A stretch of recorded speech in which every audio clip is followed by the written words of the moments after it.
지금까지 여우숲의 인문학 공부 모임이 한 5년 매달 모시는 선생님들과 전국 경양각지에서 오시는 그 공부를 함께 해나가고 싶어하는 분들이 한 뭐 꾸준하게 20명에서 50명 사이 왔다 갔다 하는데 이게 벌써 한 6년, 횟수 6년이 됐어요. 근데 부산에서 오려고 그러면 그 시간과 거리와 비용과 이런 거 계산한다 그러면 이게 참 쉬운 일이 아니거든요. 오는 사람들. 그렇죠. 예.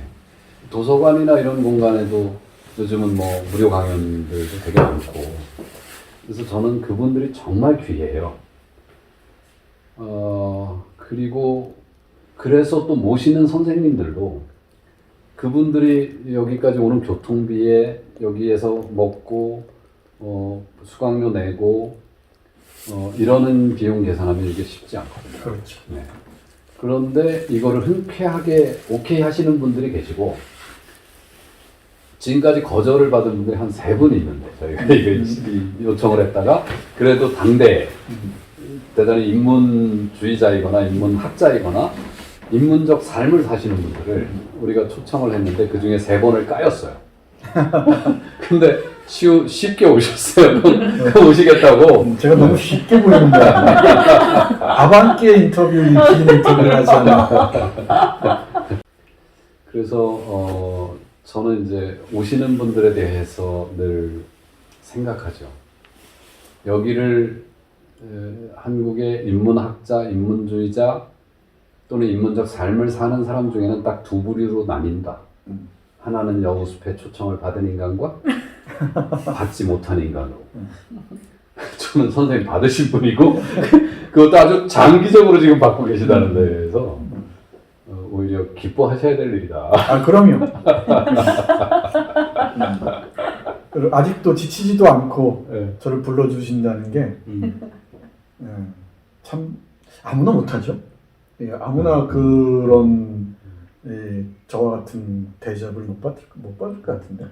이 타이밍에 저 되게 궁금한데요. 그러니까 되게 그 5년 동안 수많은 분들이 오셨을 텐데 근데 이렇게 특별한 그 프로그램이 만들어진 건 선생님께서 처음이시잖아요. 그렇죠? 처음이에요. 네.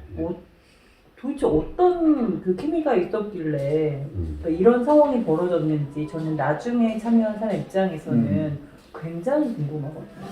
아마 들으신 분들한테 물어보는 게 빠르긴 할 텐데 그건 제 입장에서 말씀드리면은 일단 뭐랄까요, 한눈에 반한 뭔가가 있었어요. 사랑에 빠지신 것 네. 같은 약간 그런.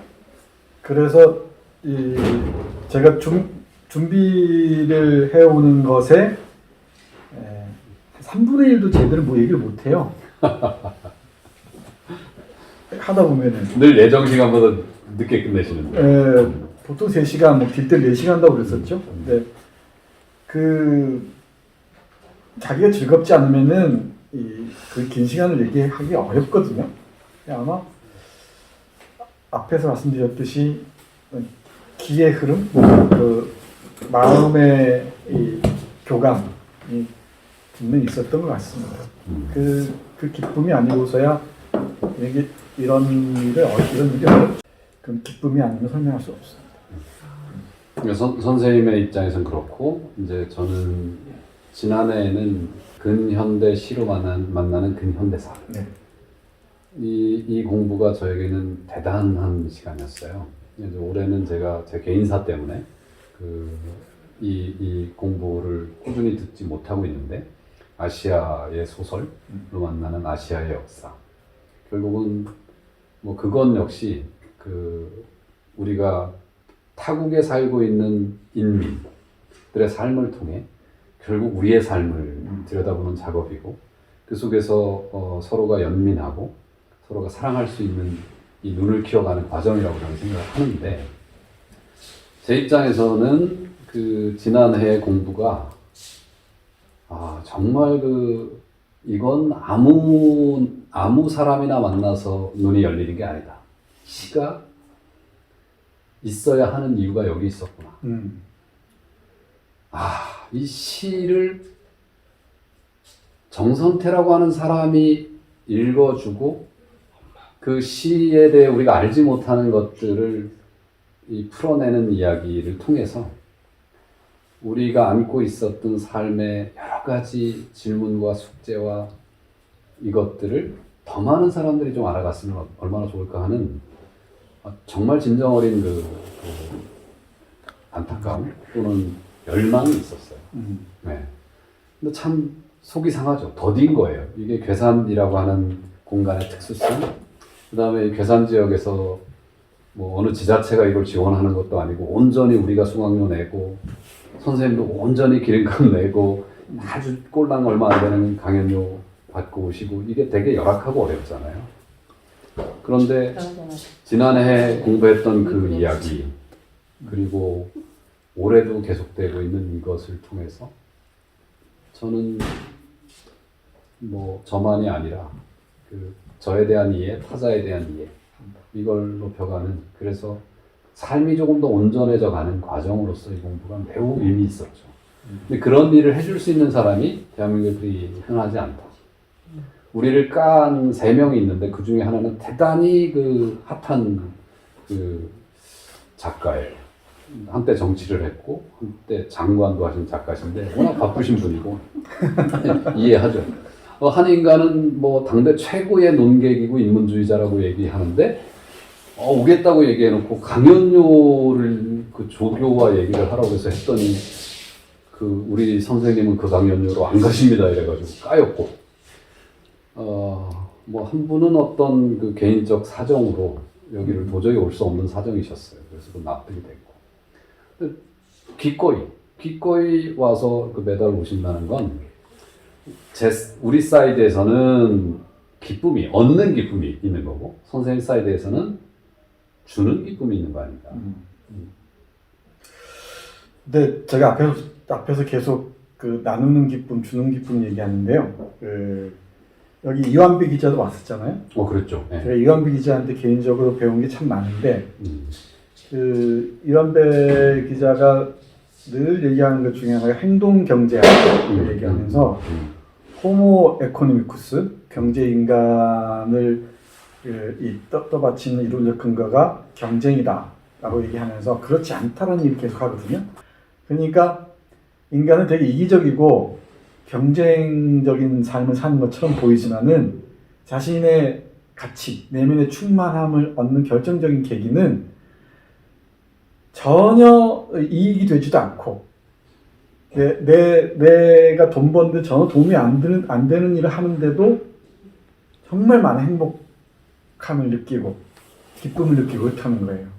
거기에서 얻는 삶의 에너지로 훨씬 더 고양된 다른 삶을 살아갈 수가 있고 그런 점을 참 많이 배우는 편인데 일종의 그런 맥락에서 이해할 수 있지 않을까 싶기도 해요. 이 인문학적인 이 지식을 함께 한다는 게. 그리고 또 하나 말씀드리기 전에는 저는 한국 교육에 대한 근본적인 이 회의가 있습니다. 한국 교육, 특히 이 인문학 교육의 그 저열성에 대해서는 정말 통탄할 만한 수준이라는 걸 절감하고 있어요. 교육이라는 게 학교를 통해서도 이루어지지만은 다양한 미디어를 통해서도 이루어지지 않습니까? 근데 텔레비전 그 채널을 트는 순간 다 먹방이고 예능이고 그 가짜 뉴스들 판치는 그 환경에서 어떻게 수준 높은 이 교양이나 인문 교육이 가능하겠습니까? 대학은 초토화돼 버렸고요. 대학을 취업률로 서열한다는 이 야만적인 발상들이 아무렇지도 않게 통용되는 세상이거든요.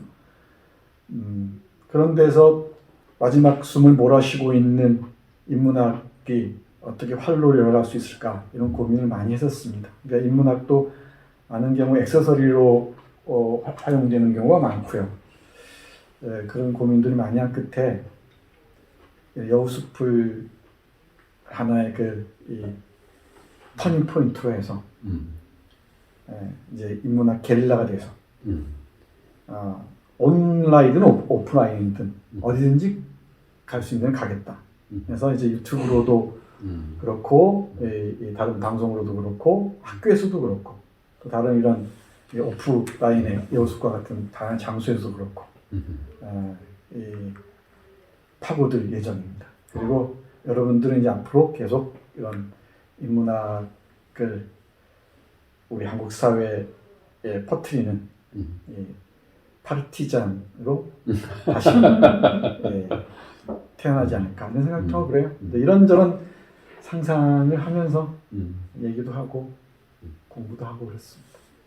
선생님 말씀해 주신 김에 제가 이 미디어, 이 방송이라고 해야 할까요? 이 클립을 보시는 분들 전국에서 선생님 쉬운 사람이에요. 밥 사드리고 막걸리 사드리고 진심만 나누면 아마 땅끝 마을도 가실 거고 땅끝에서 갔다 왔습니다. 네, 거제도 가실 거예요. 특히 저기 울산이라든가 대구, 경북 네, 이런 지역을 아주 소중히 여기세요. 그러니까 불모의 땅으로 가야 한다. 사실 파르티자는 불모의 땅에 서야 되는 거거든요. 그렇죠. 숲이 만들어지는 원리가 사막이 숲으로 바뀌는 거지 이루어진 숲에 들어가서 내 꽃 하나 피울래 이거 의미 없어. 그렇지. 인문주의자는 그렇게 살면 안 돼. 이 충청북도 괴산이라고 하는 정말 그 산골에 이런 공간을 세우고 좀 와봐요. 우리 동네 좀 와봐요. 여기는 막 특별한 공부 공간이 있어요. 응. 적자에 헤매요. 집도 팔았어요. 하지만 난 이걸 떠날 수가 없어요. 인문주의자들이 민들레 씨앗 같다고 제가 늘 얘기하는데 민들레가 꽃을 하나 피우면 그 꽃 하나에 씨앗이 120개 플러스 마이너스 10개가 핀 거예요. 그 작은 네. 꽃송이에 꽃 하나 노랗게 핀 거가 나중에 우리가 홀씨, 민들레 홀씨라고 잘못 얘기하고 있는 민들레의 씨앗이죠. 홀씨는 포자번식하는 애들 홀씨라고 하니까. 그걸 제가 시간이 많아서 다 세봤어요. 꺾어가지고 한 톨 한 톨 세가지고 날리면서 세봤기 때문에 10개의 샘플을 평균을 낸 거죠. 그래 해봤더니 120개 플러스 마이너스 10개. 그러면 인문학이라고 하는 것을 통해서 인문적 삶을 살아야겠어. 내가 당당한 삶의 주인으로. 그리고 내가 내 삶을 사랑하며 동시에 이웃과 생명과 세상을 사랑하며 살아볼 거예요. 저는 인문학 공부가 결국 거기를 향해 가는 거라고 생각하거든요. 네. 뭐 인문학이 초창기만 되면 주체로서의 인문, 뭐 지나치게 그 어떤 기계적 평등 개념으로서의 인문 이런 것들을 현혹되거나 거의 경도될 수 있는데 제가 보기엔 결국 인문을 깊이 공부하면 모든 살아있는 것들을 사랑하는 것, 그것과 내가 하나라고 하는 것을 알게 되는 경지까지 나가야 그게 인문 공부에 우리가 도달할 수 있는 인간으로서 도달해 볼 수 있는 최고의 점이 아닐까. 네, 맞아요. 김 선생님 얘기하는 부분과 관련해서 두 가지를 말씀드리고 싶은데 12번 한 시즌 강의를 하잖아요. 그럼 매번 오는 사람도 있고 어쩌다 한 번 오는 사람도 있잖아요. 그리고 우리 젊은 학생들도 오는데 한두 번 듣고 가는 친구들도 있는데 근데 저는 그 한두 번의 뭐랄까요 이 임팩트 그 충격이 자기 인생을 좌우할 수 있다고 생각해요. 그렇죠. 그 순간이. 그렇죠. 그 순간의 이 스파크가 자신의 인생의 전원을 공급하는 공급원이 될 수도 있죠. 그런 경우 있잖아요. 어릴 때 한 순간이 근데 부정적인 의미에서 트라우마로만 기억하는데 가장 적극적인 의미에서의 그 스파크가 있습니다. 그 있는 순간. 그렇죠. 우리 진욱이나 그런 친구들 예를 들면 그렇죠. 잠깐 만났음에도 눈빛이 달라지잖아요. 다른 삶의 가능성을 내가 보기에도 딱 느낌이 오고. 새로 등장한 우리 박명 선생 아들 전창훈. 그렇죠. 네, 네. 그렇죠. 그런 딱 한 번 만났는데도 중학생. 그렇죠. 감이 딱 와요. 그러니까 제가 언어가 좀 쉽게 하려고 얘기하지만 쉬운 언어는 아니거든요. 근데 중학교 학생들도 얼마나 들을 수 있단 말이죠. 그러니까 하향 평준하지 말고 상향으로 올려서 상향 평준은 아니겠지만은 이 인문학에 한번 큰 그 지점까지 가보자는 거죠. 네. 그게 하나가 있고요. 네. 그러니까 평균적으로 이 모든 인문학을 모든 사람들이 인문학을 고르게 전파한다는 그런 의미가 없습니다. 그런 점 말씀드리는 거고 또 하나는 두 번째 말씀하셨는데 제가 이 설정하고 설명하는 인문학 개념이라는 게 딱 그렇습니다. 문이론인데 하늘의 무늬와 땅의 무늬와 접속하지 않는 사람의 무늬는 의미가 없습니다. 이 하늘의 무늬, 땅의 무늬들과 끊임없이 만나고 이 교감할 때 비로소 사람의 무늬가 제대로 보이는 것이고 빛도 발할 수 있는 것이지 내 사람의 무늬만을 딱 독자적으로 얘기하는 순간에 인문학은 그야말로 기능적으로 또 추적할 수밖에 없다고 생각해요. 그렇죠. 네. 그래서 정말 귀한 말씀이라고 저는 생각하는 게 이게 그 인문학이라고 하는 것은 사실은 뭐 서양에서 해온 말이잖아요. 우리는 인문학이라고 하는 말이 아예 없었죠.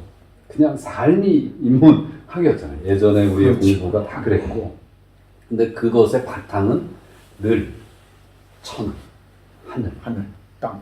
네, 그리고 땅, 그리고 사람이었죠. 그게 사실은 생명이잖아요. 그 천지인이 빚어내는 모든 그 형상, 생명을 존재하게 하는 모든 것들의 관계성이 그렇게 있는 것이라 그것을 벗어난 적이 없는데 이 서양 학문의 개념으로서 인문을 자꾸 정의하다 보니까 그렇습니다.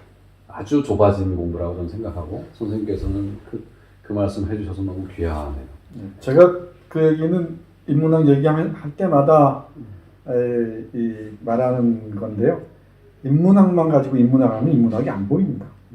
그러니까 우주론적 관점에서, 그러니까 코스몰로지 관점에서 이 인간학을 상상해야지 인간을 대상으로 한 인간하면 인간이 무엇인지 볼 수가 없습니다.